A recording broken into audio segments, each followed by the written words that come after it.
되어져 있었는데 원로 목사님 바쁜 일정으로 인해서 함께 하지를 못했습니다. 우리 원로 목사님 하시는 사역 잘 감당하실 수 있도록 기도해 주시기를 바랍니다. 사순절 둘째 주일을 맞이하고 있습니다. 우리의 사순절을 지나면서 주님을 깊이 묵상하게 됩니다. 저도 주님을 깊이 묵상하는 가운데 주님께서 이 땅에 오신 많은 이유가 있죠. 우리를 구원하시고 또 우리를 하나님의 자녀 삼기 위해서 오셨습니다. 이 많은 이유 가운데 특별히 오늘 주신 말씀 가운데 보면 그는 우리의 화평이시라. 주님께서 이 땅에 오신 많은 목적 중에 그 목적은 구원을 이루기 위해서이지만 그 구원을 이루어가는 과정 가운데 우리에게 주신 귀한 의미가 화평이다라는 것을 깨닫게 됩니다. 하나님은 사람들이요 화목하게 살기를 원하십니다. 왜냐하면 하나님께서 사람을 창조하실 때 그 모습을 보면 알 수가 있습니다. 하나님은 아담을 창조하시고 혼자 있는 것을 보고 좋지 않게 생각하셨어요. 야, 너무 외롭구나. 혼자 있는 게 보기 안 좋구나. 하나님은 그렇게 생각하시고 돕는 배필을 창조하셔서 두 사람이 서로 도우면서 살도록 만들어 주셨습니다. 그래서 부부가 되고 자녀를 출산해서 가정을 이루고 또 이 가정이 사회를 이루고 공동체를 이루고 하나님께서 우리 인간에게 주신 삶의 관계는 기본적으로 서로 도우면서 화목하게 살기를 원하시는 거예요. 그런데 이 아담과 하와가 하나님의 뜻대로 화목하게 살면 참 행복하게 잘 살았을 것인데 이 사람에게 심령 가운데 누가 끼어듭니까? 이 뱀, 악한 사탄이 역사하는 거예요. 사탄이 역사해서 이 하와에게 부추기죠. 야, 선악과 따먹어라. 따먹어. 저거 먹으면 너가 하나님하고 똑같이 되는데 뭘 망설여. 먹고 하나님하고 똑같이 아주 존귀하게 살면 되잖아. 이 악한 사탄의 꾀임에 넘어가면서부터 이 사람의 심령 가운데 악한 마귀의 소리가 들려오면서부터 이 화목함이 깨어지는 거예요. 선악과를 따먹고 아담과 하와가 서로 이야기하잖아요. 하나님이 만들어주신 저 여자 때문에 내가 선악과를 먹었습니다. 저 뱀 때문에 먹었습니다. 서로 미워하고 핑계대면서 이 관계가 화목함이 깨어진 거예요. 그 사람에게 이 죄가 들어오면서부터 하나님께서 우리에게 주셨던 이 화목함의 관계가 깨어져 버린 것입니다. 이 화목하게 하기 위해서는 우리가 영적으로 승리해야 됩니다. 우리의 심령 가운데는 화목하고자 하는 하나님이 주신 마음도 있는데 이 마귀의 속삭임에 넘어가서 내가 남들보다 더 존귀해야 돼. 내가 남들보다 더 높아져야 돼. 이런 교만과 시기하는 마음이 서로 싸우고 있는 것이죠. 이 싸우는 가운데 하나님께서 주신 마음, 이 마음을 우리가 승리하게 되면 영적 전쟁에서 하나님의 뜻이 승리하면은 우리가 화목함을 이루어갈 수가 있는데 이 악한 영이 주는 사탄의 마음이 이기면 늘 다툼과 분쟁이 그치지 않는 것입니다. 그런데 이 세상에서의 삶이 이 공중의 권세를 잡은 마귀가 역사하다 보니까 우리 사람들이 죄 가운데서 늘 다툼과 시기와 분열이 그치지 않는 것입니다. 그래서 하나님은 우리를 너무 사랑하셨기 때문에 우리에게 주신 그 행복함, 화목하고 평안함을 다시 회복하기 위해서 예수 그리스도께서 친히 이 땅에 오신 것입니다. 그래서 이 화평케 하는 것은 하나님의 뜻이에요. 그래서 산상수훈에 보게 되면 마태복음 5장에 보면 예수님께서 가르치실 때 화평하게 하는 자는 복이 있나니 하나님의 아들이라 일컬음을 받을 것이요.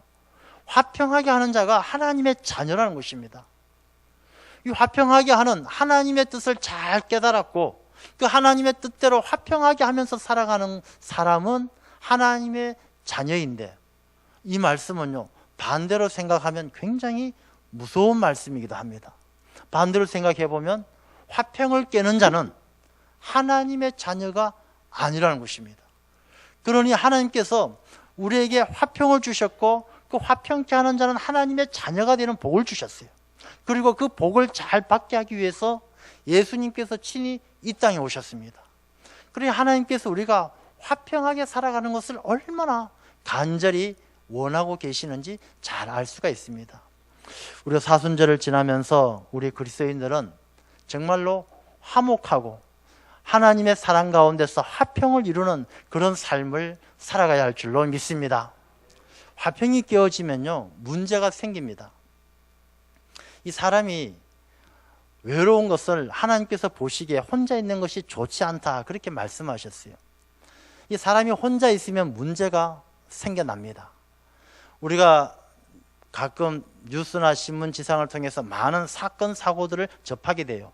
뭐 누가 죽였다, 살았다, 뭐 사고 났다, 무슨 문제가 일어났다, 이 많은 문제들이 있는데 그 문제를 깊이 들여다보면 어떤 문제가 있느냐 하면 이 사람의 외로움이 그 안에 들어져 있습니다.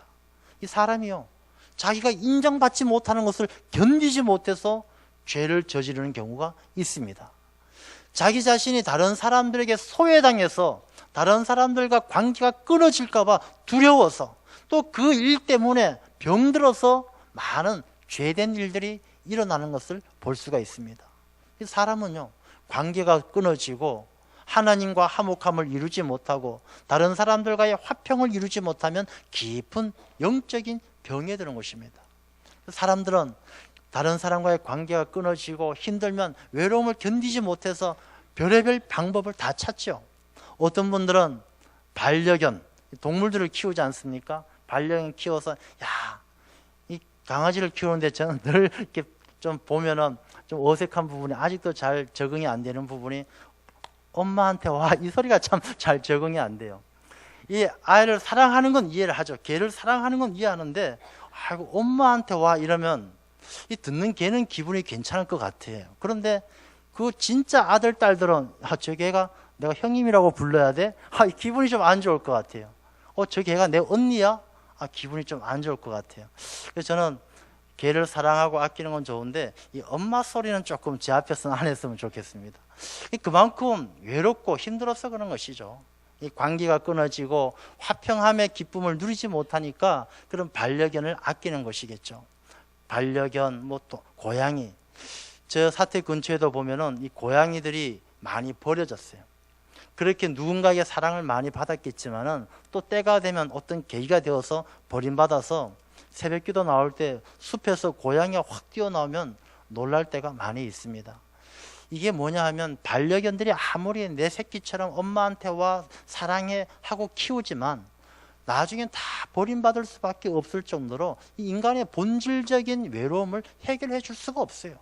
하나님께서 우리에게 주신 서로 돕는 배필로 짝지어 주시고 화목하게 살고 화평하게 누리는 그 기쁨을 이 동물이 채워줄 수는 없는 것입니다.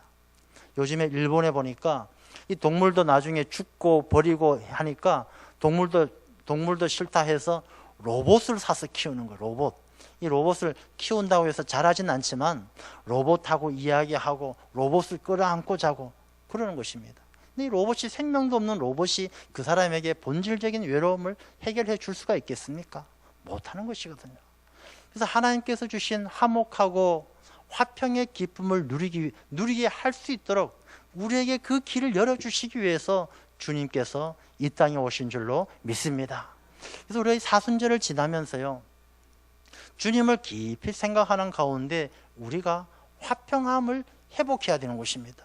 우리가 사순절을 지나면서 주님을 묵상한다 그러면서 십자가 위에 달린 예수님을 아무 생각 없이 바라보는 것이 아니라 주님께서 오신 그 의미를 깊이 생각하면서, 주님이 우리에게 화평의 기쁨을 주기 위해서 십자가를 지시고 그 죽음마저도 마다하지 않으셨구나, 그것을 깊이 깨달아 안다라면요, 우리가 그리스도인으로 살아가는 이 시대에 우리가 주님을 닮아서 평화의 도구가 되어야 하고 화평을 누리는 그런 삶을 살아야 할 줄로 믿습니다.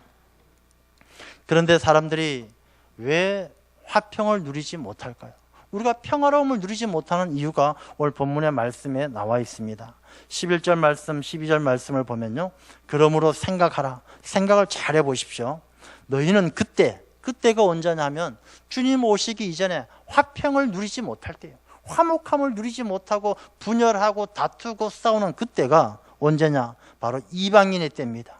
이방인의 때고, 또 너희가 할례를 받지 않은 무리라 칭함을 받는 자들이었고, 또 12절에 보면 너희가 그리스도 밖에 있었고 이스라엘 나라 밖에 있었고 약속의 언약에 대해서는 외인이고 세상에 소망이 없고 하나님도 없는 자이더니, 이 분열과 다툼이 있는 그때가 언제냐면 바로 이런 때예요. 이방인의 때고, 그리스도 밖에 있는 때고, 이스라엘 밖에 있는 때고, 약속의 언약 외인, 약속의 언약에서는 외인으로 바깥에서 있는 그런 때에는 다툼과 분열과 싸움밖에 있지 않다는 것입니다. 이 말씀을 조금 더 구체적으로 살펴보면요, 이방인은 무엇입니까? 하나님을 대적하는 사람들이 이방인이었어요. 우상을 섬기는 사람들이 이방인이었습니다. 그래서 예전에 예루살렘 성전은 이방인들은 성전 안에 들어오지도 못했어요. 지성소가 있고 지성소 주변에 제사장의 뜰이 있습니다. 제사장만 들어가는 곳이 있고, 그 다음에 유대인 남자들이 들어가는 유대인의 뜰이 있고, 그 다음에 유대인의 여자들이 들어가는 여자들의 뜰이 있고, 그거보다 계단이 한 14계단 밑에 내려가서 거기에 이방인의 뜰이 있는데, 이 이방인들은 앞에다가 담이 한 1.5m 정도 높게 쳐져 있습니다. 그리고 거기에다가 이 담을 넘는 자는 반드시 죽으리라, 이렇게 딱 쓰여져 있는 거예요. 이 우상을 섬기는 이방인들은 하나님의 집 예루살렘 성전에 들어오지도 못했던 것입니다.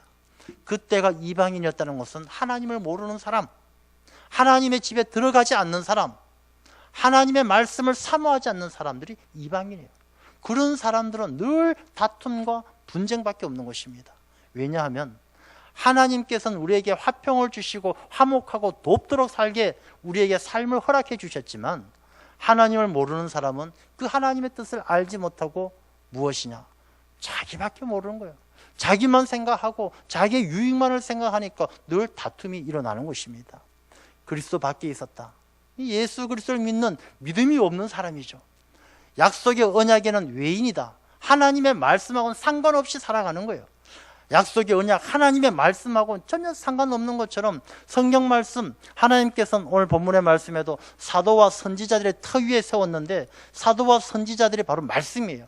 이 말씀 위에 살아야 되는데 이 말씀하고는 영 동떨어진 삶을 살아가는 그런 사람들은요, 이 안에 용서해라, 사랑해라, 뭐 참아라, 상관없이 자기가 하고 싶은 대로 살아가니까 늘 다툼과 분쟁이 끊어지지 않는 것입니다. 그때 화평을 누리지 못하는 때는 바로 믿음이 없는 때요, 믿음이 있어도 제대로 된 믿음이 아닌 자기중심적인 잘못된 믿음을 가질 때는 늘 다툼이, 하나님의 말씀대로 순종하지 않을 때는 화평을 누리지 못했다는 것입니다. 그래서 이 화평에 대해서요, 로마서 16장에는 이렇게 말씀을 기록합니다. 로마서 16장 17절 18절을 보면요, 형제들아 내가 너희를 권하노니 너희가 배운 교훈을 거슬러 분쟁을 일으키거나 거치게 하는 자들을 살피고 그들에게서 떠나라. 이 화평을 깨는, 분쟁을 일으키고 서로 거침돌이 떼어서 다투게 하는 그런 사람들을 떠나라. 왜 그렇습니까? 하나님께서는 분명히, 예수님께서는 화평하게 하는 자는 하나님의 자녀다라고 말씀하셨는데, 이 화평을 깨는 자는 하나님의 자녀가 아니기 때문에 그들과 함께하지 말라는 것입니다. 그래서 이 같은 자들은 우리 주 그리스도를 섬기지 아니하고 다만 자기들의 배만 섬기나니, 이 자기들의 배가 뭐냐면 자기 자신의 유익이에요. 자기에게 만족을 주는 것이에요. 자기에게 기쁨을 주는 것, 자기 생각만 하는 게 바로 자기들의 배만 섬기는 것이죠. 이들은 교활한 말과 아첨하는 말로 순진한 자들의 마음을 미혹하느니라. 이렇게 이방인이고 그리스도 밖에 있었고 하나님의 말씀에 대해서는 외인이고, 이 신앙과 동떨어진, 하나님의 뜻과 떨어진 하나님의 자녀가 아닌 사람들은 이렇게 다툼을 일으키고 분열을 일으키기 때문에 가까이 하지 말라, 이렇게 말씀을 하고 있는 것입니다. 그런데 이들은요, 이 다툼을 일으키는 사람들은 언제나 또 자기 정의감에 들떠 있습니다. 제가 그 TV 프로 가운데 가출 청소년들이 인터뷰하는 장면을 본 적이 있어요. 이 청소년들이 다 가출을 했어요. 가출해서 기자들이 가서 너희들은 왜 가출했니? 물어보니까 이 아이들이 한결같이 이야기하는 게 다 똑같습니다. 엄마하고 아빠가 맨날 싸워요. 자기가 지난번에 하룻밤 외박했는데 아버지가 날 두드려 패면서 이놈의 자식 집 나가라 해서 나왔어요. 뭐 엄마가, 자기가 엄마 돈 몰래 한 10,000원 꺼냈었는데 엄마가 그거 가지고 나를 때려서 쫓아냈어요.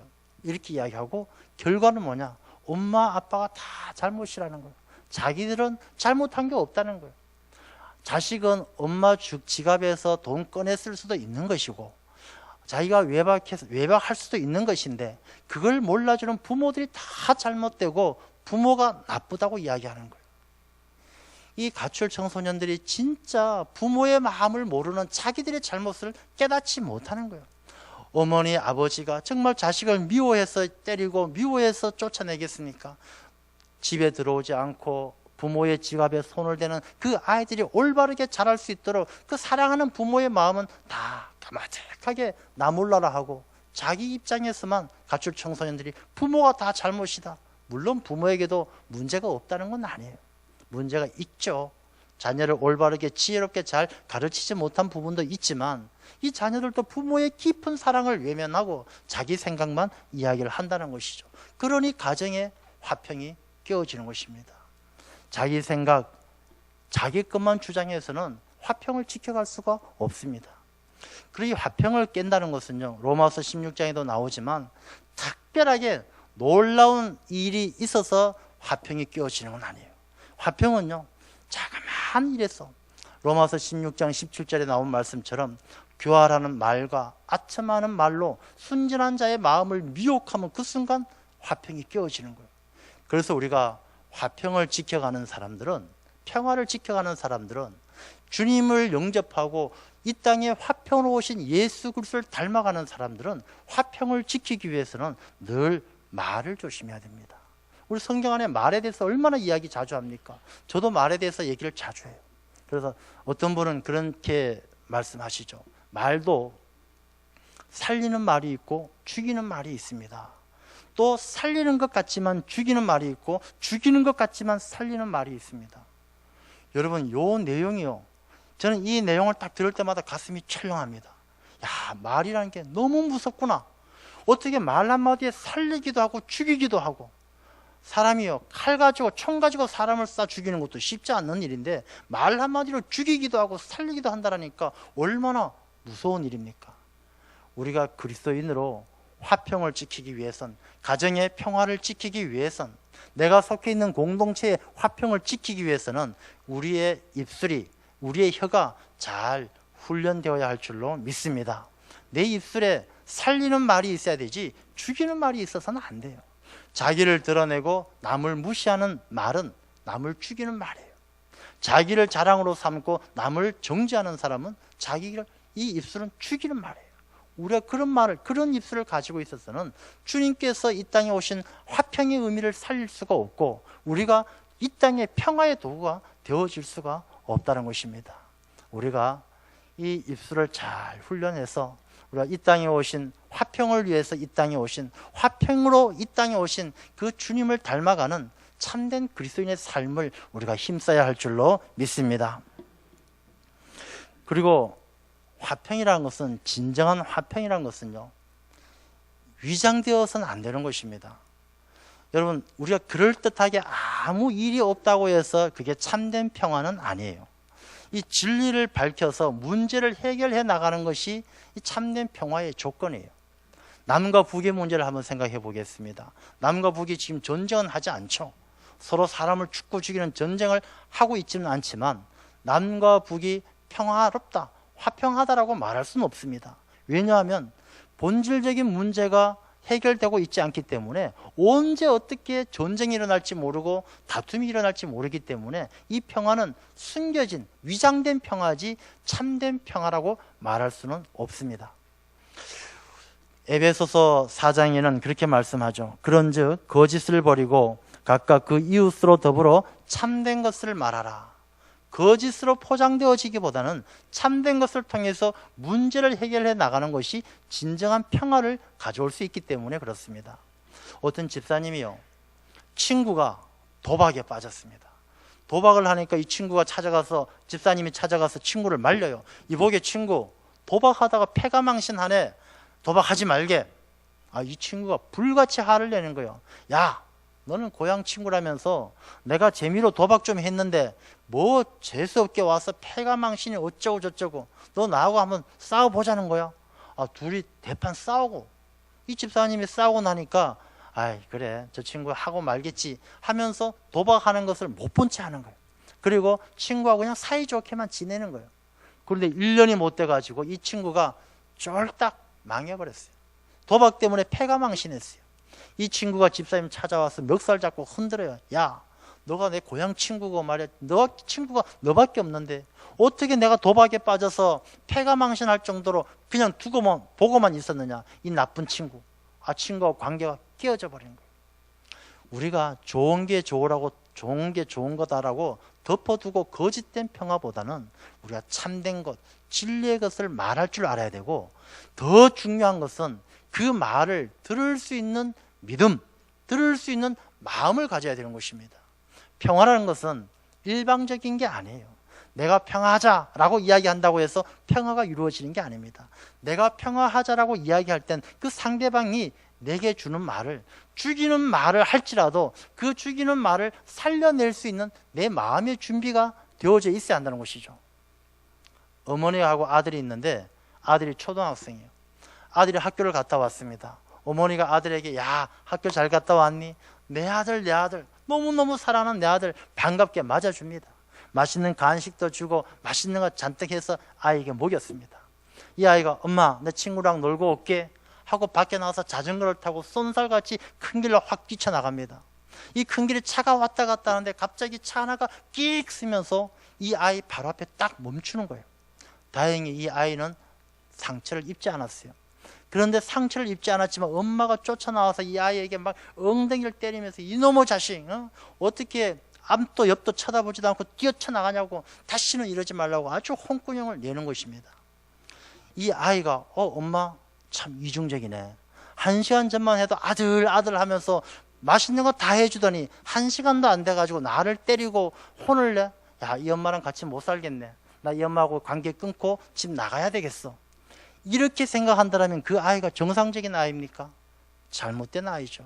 그런 아이라면 어머니하고 화목한 가정을 이루어갈 수가 없는 것입니다. 여러분 이것은 어린아이의 이야기만이 아니에요. 우리들도 모두 마찬가지예요. 우리에게 간식을 주고 맛있는 걸 주고 듣기 좋은 얘기를 하고 칭찬하고 이럴 땐 다 좋아라 합니다. 그렇지만 내가 잘못되어질 때 따끔하게 이야기하는 것은요 다 듣기 싫어하고 힘들어하는 거예요. 내가 잘못되어졌을 때 나를 살리기 위해서 야단치는 그 어머니의 깊은 사랑을 제대로 알지 못하는 거예요. 오늘 한국교회가 큰 병을 얻는 가운데 그런 문제도 포함되어 있는 것입니다. 다 듣고 싶은 얘기, 좋은 얘기 듣는 것은 기뻐하지만 듣기 불편한 이야기 듣는 것을 기뻐하지 않는 것입니다. 우리가 참된 화평을 이루기 위해서는 죽이는 말을 할지라도 그것을 내 마음속에서 살려낼 수 있는 그런 믿음, 그런 신앙이 있을 때 진정한 평화가 이루어지는 것입니다. 평화는 일방의 문제가 아니라 쌍방의 문제예요. 내가 평화를 받아들일 수 있는 준비가 되어질 때에 평화가 찾아오는 것이지 내가 일방적으로 평화를 요구한다고 해서 평화가 주어지는 것은 아니라는 것입니다. 우리가 이 시대를 살아가는 그리스도인으로서 평화를 이야기만 하는 것이 아니라 평화로운 주님께서 이 땅에 오신 화평의 세상을 만들어가기 위해서는 내가 더 마음을 넓게 가져야 합니다. 내가 더 많이 양보해야 됩니다. 내가 더 많이 용서해야 됩니다. 내가 더 많이 참아야 합니다. 그렇기 때문에 오늘 이 본문의 말씀은 그 화평은 십자가의 능력으로만 이루어진다라고 말씀하고 있는 것입니다. 16절 말씀을 보면 또 십자가로 이 둘을 한 몸으로 하나님과 화목하게 하려 하심이라. 원수된 것을 십자가로 소멸하시고, 십자가가 화목하게 하고 십자가가 원수된 것을 소멸하게 하는 것입니다. 그런데 십자가로 어떻게 하느냐? 십자가로 부부싸움 대판에서 싸웠는데 십자가가 어떻게 화목시켜 주느냐? 십자가는요 예수 그리스도의 삶입니다. 십자가는 예수 그리스도께서 우리를 위해서 흘려주신 보혈이고, 예수 그리스도께서 우리를 위해서 참아주신 인내예요. 예수께서 십자가에 못 박혀서 돌아가시면서 그에게 창을 찌르고 그에게 채찍을 친 우리에게 용서해 주신 용서가 바로 십자가입니다. 십자가의 눈물, 십자가의 인내, 십자가의 용서, 그 십자가 없이는 우리에게 평화가 임하지 않을 줄로 믿습니다.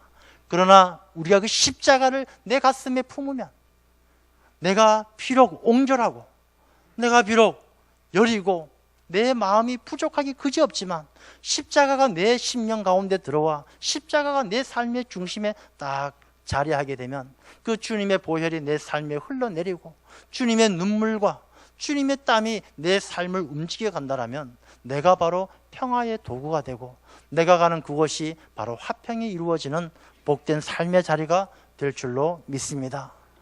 우리가 이 사순절을 지나면서 십자가의 의미를 깊이 생각하고 그것이 생각으로 그쳐지는 것이 아니라 십자가가 내 가슴 속에 깊이 자리할 때에 우리가 비로소 평화를 이루고 가정이 화목에 회복되어지고 우리가 살아가는 삶의 자리, 직장이든 교회든 어디서든지 화평, 평화의 물결이, 은혜의 물결이 넘실대는 그런 축복이 있을 줄로 믿습니다. 그래서 우리가 이 십자가의 의미를 깊이 생각하고 주님께서 말씀하시잖아요. 자기를 부인하고 자기 십자가를 지고 가라. 자기 십자가를 져야 합니다. 근데 십자가는 뭘로 집니까? 온몸으로, 온 삶으로 십자가를 져야 되는 것이지 말로 십자가를 지는 것은 아닙니다. 오늘 너무나 많은 사람들이 말로 십자가를 지죠.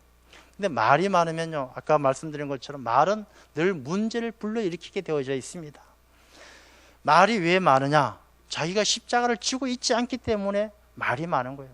십자가를 지고 있으면 말할 힘이 어디 있어요?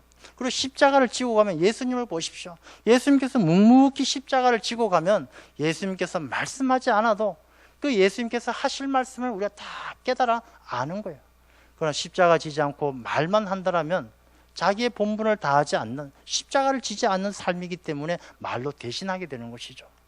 우리가 더 깊이 말을 삼가하고 더 우리가 조심해서 내가 입으로가 아니라 내 삶으로 십자가를 지고 화평을 이루어가는 그런 그리스도인들이 되어야 할 줄로 믿습니다.